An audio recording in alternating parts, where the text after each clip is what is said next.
Primo ospite in studio con noi questa sera Raffaele Padrone, segretario regionale dell'UGL Polizia. Se ricordate, nei giorni scorsi abbiamo parlato dei possibili tagli alle forze dell'ordine anche per quanto riguarda alcuni uffici non solo in provincia di Pordenone ma in tutto il Friuli Venezia Giulia. Padrone, mi pare che su questo tema ci sia stato anche un incontro con la Presidente della Regione Deborah Serracchiani. Che cosa è emerso, se ci sono delle novità?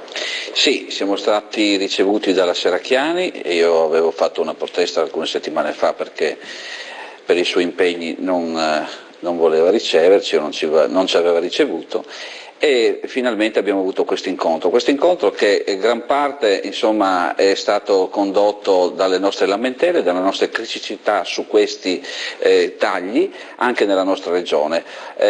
La Presidente della Regione ha detto che rifarà un tavolo tecnico in regione con le istituzioni, quindi con carabinieri, polizia e prefetti, con la presenza di Alfano e con la presenza chiaramente del capo della polizia. Io su questo passaggio sono abbastanza scettico perché lei ben capisce che i questori prefetti certamente non si saranno certamente contrariati alle chiusure di questi uffici, perché loro intendono portare il personale nelle proprie questure, un personale comunque già anziano, perché ricordiamo ai telespettatori che il Friuli di Venezia Giulia ha il primato purtroppo di avere i poliziotti più anziani d'Italia, mentre nel resto d'Italia parliamo di 45-47 anni, qui parliamo da 47 a 49 anni, quindi non si porta certo linfa nuova all'interno delle questure.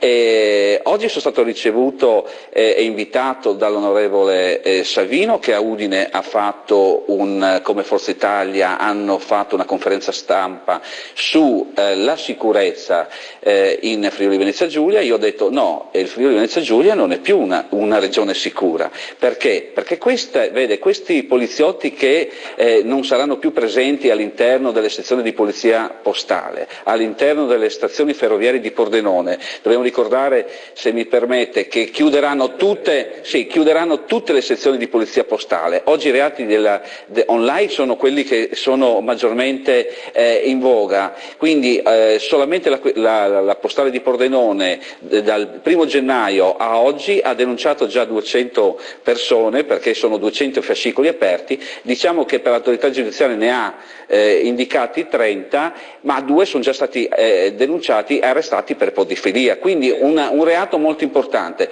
Questo è quello che voglio dire, che risparmiare sulla sicurezza è impossibile, perché non è un costo, questa è la realtà.